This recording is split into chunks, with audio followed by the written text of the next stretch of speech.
மனைவியுடைய வயது கொஞ்சம் கூட, கணவர் அதை விட வயது குறைவானவர். இது வந்து முன்னாலே நடந்திருக்கு, இல்லைன்னு சொல்ல முடியாது. இதுக்கு முன்னாடி நிறைய நடந்திருக்குது, ஆனால் இதுதான் ஃபர்ஸ்ட் டைம். நீங்கள் கணவருடைய வயது குறைவாக இருப்பதால என்னென்ன மாதிரியான கிண்டல் கேலி உங்களுக்கு உண்டு? பலது இருக்குதே, எதை சொல்றது சார்? எனக்கும் என் ஹஸ்பண்ட்க்கும் 2 months தான் டிஃப்ரென்ஸ். ஆனால் அதுக்கே வந்து கல்யாணம் முடிஞ்ச புதுசில் எனக்கு காலில் விழுன்னு கேட்பான் சார். காலில் விழுந்து ஆசீர்வாதம் வாங்கன்னுலாம் சொல்லுவான். எப்படி லவ் மேரேஜா அரேஞ்ச் மேரேஜா? லவ் மேரேஜ் தாங்க சார். என்னை வந்து ப்ரப்போஸ் பண்ணும்போது இவன் ஐடி கார்டு கூட போடாமல் வந்தாங்க சார். ஏங்க ப்ரப்போஸ் பண்ணுறப்ப ஐடி கார்டா போட்டு வருவானுங்க? அதுதானப்பா எனக்கும் புரியல. இல்லை சார், நான் நிறைய வாட்டி கேட்டிருக்கேன். அப்புறம் என் பின்னாடி சுற்றும் போது கூட எப்பயுமே ஐடி கார்டு இல்லாமல் தான் வருவான். தேவையில்லை. அப்போ நான் கேட்டேன் ஐடி கார்டு எங்கடான்னு கேட்டேன். எனக்கு இன்னும் இஷ்யூ பண்ணலன்னு சொல்லுவான். காலேஜ்லேயும் நான் தான் சீனியரில் இருந்தேன். குண்டு பைப்ல எப்படி கோர்த்து விடுது பாரு. எப்படி அவர் ஃபர்ஸ்ட் இயர் படிக்கிறப்ப உங்களுக்கு ப்ரப்போஸ் பண்ணுறப்ப நீங்கள் ஒத்துக்கிட்டீங்க? சூதுவா தெரியாம வளர்ந்துட்டு என்ன பண்ண சொல்றீங்க? அவன் வந்துட்டு என்கிட்ட பேசும்போது நான் வந்து டிப்ளமோ படிச்சிருக்கேன், அதனால நான் வந்து ஃபர்ஸ்ட் இயர்ல இருக்கேன் அப்படிலாம் பிட்ட போட்டு என்கிட்ட பேசுவான் சார். நல்லா தான் மேம் பேசணும், அப்படியே வாழைப்பழம் மாதிரி பேசுவான் மேம். இவன் பேசுறத பார்த்தா எப்படியா பட்டவங்கள தான் விழுந்துருவாங்க. பட் ஆனால் உங்களுக்கு முன்னாலே தெரியுமா உங்களோட அவங்க மூத்தவங்க? அதனால தான் சார் ஐடி கார்டு போடல. ஏன்னா ஐடி கார்டில் வந்துட்டு டேட் ஆஃப் பர்த் இருக்கும்ல. இதெல்லாம் எப்படின்னு எல்லாம் தொலைநோக்கு பார்வையோட போகணும்டா. ஸோ அதை பார்த்து கண்டுபிடிச்சிருவாங்க. ஸோ அதனால தான் நான் ஐடி கார்டை போடாமல் போனேன். ஸோ பிடிச்சிருச்சு. அதுக்கப்புறம் இதை சொல்லினா வந்துட்டு அது ஒரு முட்டுக்கட்டே ஆயிருமோ அப்படின்னு சொல்லிட்டு நான் வந்துட்டு சரி அதை மறைச்சிட்டே இருந்தேன். இதெல்லாம் ஒரு காரணம்.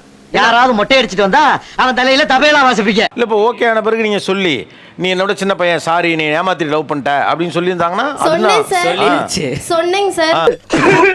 அப்படி துப்பிட்டு கிளம்ப பாரு. சொல்லியும் 2 மாசம் என் பின்னாடி அலைஞ்சாங்க சார். சச்சின் டெண்டுல்கர் வந்து இருக்காங்க, அவங்களாம் நல்லா வாழ்றியா, ஏன் நம்மளும் வாழ்ந்து காட்டணும் அப்படின்னு சொன்னாங்க சார். நானும் சம்மதிச்சேன்.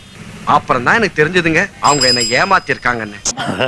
ஆனால் சச்சின் எவ்வளோ பெரிய மனுஷன், 100 செஞ்சுரி செட்ட ஒரு ஆளை ஆகுனா இதுக்கு தான் எக்ஸாம்பிளுக்கு இருக்கிறாங்க. பட் எப்படி வீட்டில் ஒத்துக்கிட்டாங்க? வீட்டில் சொன்னாங்க சார். என்ன தெரியுமா சொன்னாங்க? 2 மாசம் குழந்தையா நீ இருக்கும்போது தான் அவன் பிறந்திருக்கான், உனக்கு ஒரு மாதிரி இல்லையான்னு கேட்டாங்க சார் எங்க அம்மா. ஆக்சுவலா நம்ம வீடு இவ்வளவு நுட்பமா நம்மள பிரெயின் வாஷ் பண்றாங்க பாருங்க. ரொம்ப கெடுதல் பண்றீங்க எங்களுக்கு. இல்ல 2 மாசம் பெருசா தெரியாது, யார்கிட்டயும் சொல்ல வேண்டாம் அப்படிலாம் நான் சொன்னேன். உனக்கு அசிங்கமா இல்ல? 2 மாசம் உன்னோட சின்ன பையன் ஒரு தம்பின்னு கூப்பிடுற வயசுல நீ போய் கல்யாணம் பண்ணிட்ட அப்படிலாம் சொல்றாங்க சார். ஏ ராமு, காலம் மாறி போச்சுடா. பேசிட்டு இருக்கும்போது திடீர்னு அவங்க சொல்லுவாங்க, புருஷன் பேச்சை கேளுமா, நான் சொல்றது கேளுமா அப்படின்வாங்க. நான் திடீர்னு என்ன சொல்லுவேன், டே உன்னை விட நான் தாண்டா வயசுல பெரியவன், நீ ஏன் பேச்சை கேளுடா அப்படின்னு.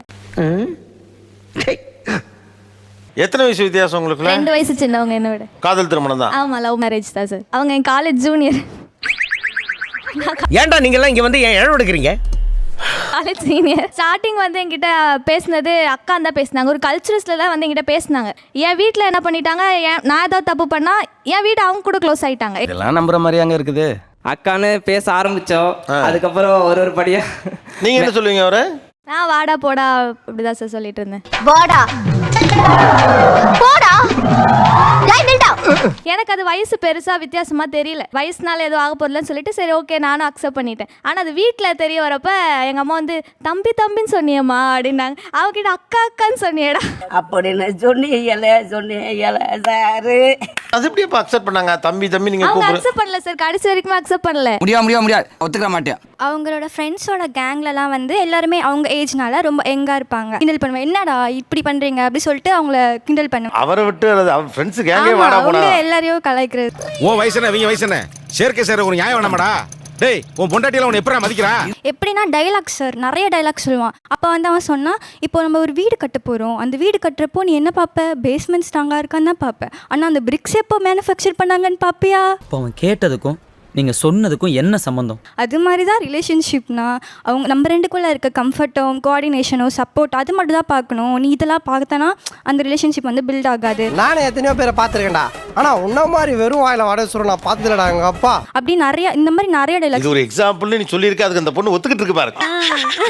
அந்த பொண்ணோட ஃபைலை செக் பண்ணப்ப பார்த்தா அவங்க 2 வயசு மூத்தவங்க. அப்போ எப்படி இருந்தது? அப்போ கொஞ்சம் ஷாக்கிங்காக தான் இருந்தது. 1000 பேரை பார்த்துருக்கிறேன், ஆனால் உன்ன மாதிரி ஒரு டுபா கூட நான் பார்த்ததே இல்லை. சரி சிம்பு ஃபேன் வேறு வெள்ளை தாண்டி ஒரு டைலாக்லாம் போட்டுடலாம்.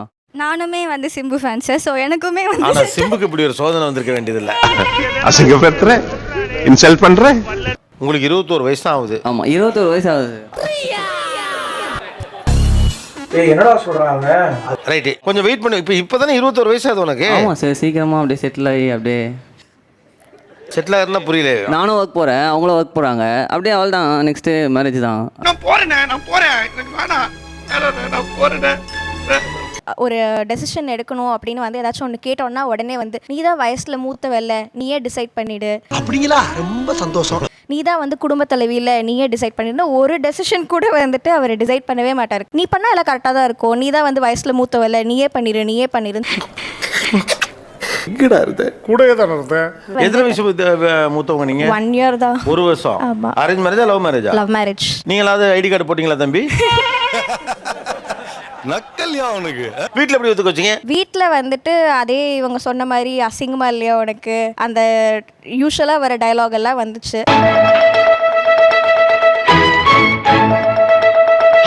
ஆனால் வந்து என்னன்னா எங்கள் தாத்தாக்கும் அம்மைக்கும் வந்துட்டு எங்கள் அம்மை வந்துட்டு எங்கள் தாத்தாவோட 6 மாதம் பெரியவங்க. ஓ, அதனால நான் அதை ஒரு கீ பாயிண்ட்டாக யூஸ் பண்ணிக்கிட்டேன். Master plan. பாத்துங்க, ரெஃபரன்ஸ் ஃபேமிலியிலேருந்து எடுத்துருக்காப்ல. உங்களை மாதிரி சச்சின் டெண்டுல்கர் லெவலுக்கு போல. அதுவும் 2 மாசத்துக்கு அந்த மனுஷனை பிடிச்சி இழுத்துருக்கீங்க. மூத்த பொண்ணை கட்டிக்கு எப்படி உங்க வீட்டில் ஒத்துக்கிட்டாங்க? சார் நான் சொல்லவே இல்லை சார். வீட்டில் வந்து ஃபஸ்ட்டு லவ் அக்செப்ட் பண்ணுறதே பெருசு சார். அதுக்கப்புறம் இந்த ஒரு ஹார்ட் அட்டாக் கொடுத்தோன்னா அவ்வளோதான். அதுவும் கரெக்ட் தான். உங்களோட டேட் ஆஃப் பர்த் இது கேட்டிருந்தாங்க. அப்பதான் அவங்களுக்கே தெரியும் அவங்க 96 நான் 97. வீட்டில் என்ன ரியாக்ட் பண்ணாங்க? என்னடா இப்படி பண்ணி வச்சுக்கிற, பெரிய பொண்ணை கல்யாணம் பண்ணியிருக்க, ஐ டோன்ட் கேர், இப்படி லவ் பண்ணிட்டு இருக்க அப்படின்னு சொல்லிட்டு அவங்க வீட்டில் எதுவும் அவங்க வீட்டில் எதுவும் சொல்லையான்னு கேட்டாங்க. இல்லாம அவங்க வீட்டில எல்லாம் எதுவும் சொல்ல, நம்ம இதை கேஷுவலா மெயின்டைன் பண்ணிட்டா போதும். நாதாரித்தனம் பண்ணாலும் நாசுக்கா பண்ணணும்டா. ஆனா நம்ம பண்றது 4 பேருக்கு புரியப்படாது, தெரியப்படாது. எப்பவுமே வந்து எங்கள் வீட்டில் நாங்கள் ஷோக்கு வரும்போது வந்துட்டு இல்லை போகாத, இல்லாட்டி வந்து போயிட்டு நிறைய பேர் பேசாம சும்மா உட்காந்துட்டு வந்துருவாங்கல்ல, அந்த மாதிரி பேசாம உட்காந்துட்டு வந்துரு. ஆனா நீ என்ன கவனிப்பாயின்னு கேள்விப்பட்டிருக்கேன். இவ்வளோ டீட்டெயிலாலாம் கவனிச்சிருக்காங்களே. 1 year ஏஜ் டிஃப்ரென்ஸ் இருக்குது எனக்கும் அவங்களுக்கும். எந்த வேலை செஞ்சாலுமே என் கூட நீ இதை சேர்ந்து பண்ணணும், நான் உன்னோட பெரிய பொண்ணு இல்லை, நான் என்ன சொன்னாலும் நீ செஞ்சுதான் ஆகணும், நீ தானே வேணும்னு கல்யாணம் பண்ணிக்கிட்ட, ஸோ நீ இதை கண்டிப்பாக செஞ்சு தான் ஆகணும் அப்படின்னு சொல்லிட்டு எல்லா டைமும் இன்சிஸ்ட் பண்ணி நிறைய விஷயம் செய்ய வைப்பேன். எப்படி சிக்கிரிக்கம் பாத்தியாப்பா? காதல் திருமணம் தானே? 1 side லவ் கம் அரேஞ்ச். என்னங்க பல டிசைன்ல வருது இப்போ லவ். அப்போஸ் குளுக்கோஸா? அப்போஸ்னா ஆமான்னு அர்த்தம். எங்கெல்லாம் இந்த சின்ன பையன் மாதிரி பிஹேவ் பண்றான் அப்படின்னு தோணுது?